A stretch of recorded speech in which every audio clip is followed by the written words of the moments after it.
Hey guys, what's up? It's your boy Onyx. So anyway, this video is going to be a little different than what I normally do. Now, this type of video right here, I will put on my secondary channel. But the thing is, which is not a big deal to me on a personal level.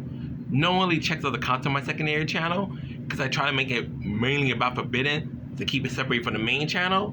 But this particular video, I wanted to get more views because I like to get more opinions from other people and maybe how should I approach this situation in the near future.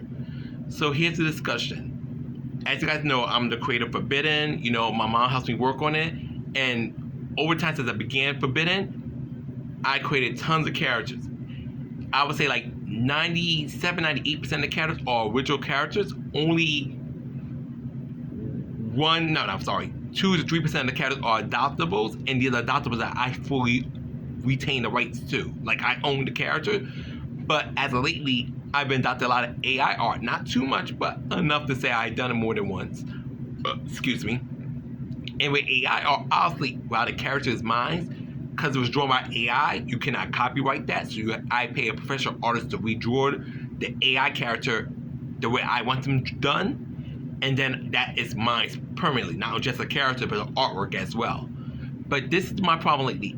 In the very beginning, when I started getting my characters commissioned by various artists who draw them professionally, because my art skills, while I do know how to make like hands, barely, feet, face, stuff like that, I can draw a human body, but my art is very amateurish, so it's not something I think is good to pass on its own. So I began looking for actual talented people who do drawing for a living, or as a hobby that they can make money off of. And I paid them the commercial price for the drawings. And with me, I've always been the type of customer, because I've always had this phobia of like being a bad customer, so I'm thinking I'm a swindler or a scammer, whatever you want to call it.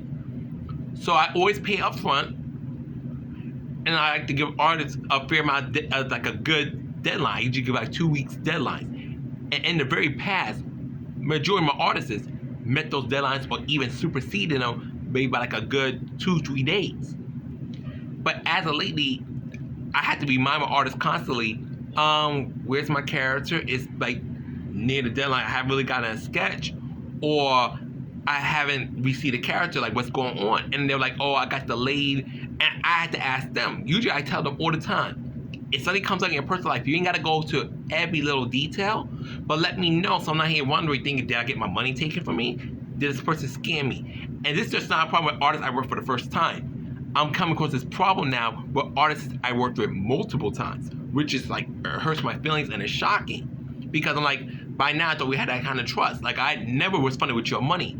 So I'm very hurt that you're getting funny with my artwork. And if something happened in your life that's delaying you, tell me. And even then, the delay needs to be reasonable. If it's not reasonable, I would just ask for a refund. And what pissed me off, I pay as you guys know, I also pay my mom to do editing, because even though I know how to write, I'm not, my punctuation, my grammar, all that stuff is up to par. I'm 32 years old. I'll be 33 on August 24th, but it's not up to par right now. Like, not the way it should be, and I just struggle with that. Because it's not making it an excuse, because, you know, not trying to make an excuse, but for some reason, I know how to spell really well for the most part, but forming sentences and stuff like that has always been difficult for me.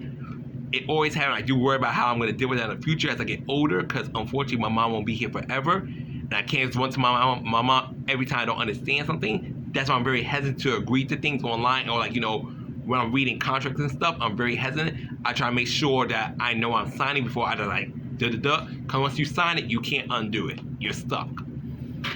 But anyways, getting back to the topic, I will pay an artist to draw my characters commercially, and I will pay them on time. Give them, like, before they even start, I'll give them the full amount. Not half of it, not most of it, all of it. Hi. Hello, ma'am. If you need any help, please let me know. Okay, thank you. So I would do all that. And now I'm taking like a long time to receive my characters. I have to remind the artist so many times. And I know sometimes I lack patience. I'm like, I really want to see my character. I really want to see my character. But not only that, it's because I'll have my mom work on the characters' profiles, but I don't want to post the profiles publicly until the character's official artwork is done, so people have an idea of who the profile of the character reading. But with the artists moving very slow, extremely slow, not like slow, like maybe like a day or two off, like so like a week or even 2 weeks off. It's really discouraging me to start paying artists now. And I'm thinking about after I get these handful of cats that I already paid for, if I don't get fucked over, I'm gonna slow down on making new characters per se, and just focus more on the story aspect because I trust my mom 1000%. I trust my mom more than I trust myself. Hello, pick up prescription? Yes. Okay, I'll be there. So anyways, guys, it's gonna wrap this up for now. I got some customers, but please leave me your thoughts in the comments. Peace and take care. Onyxe, play out.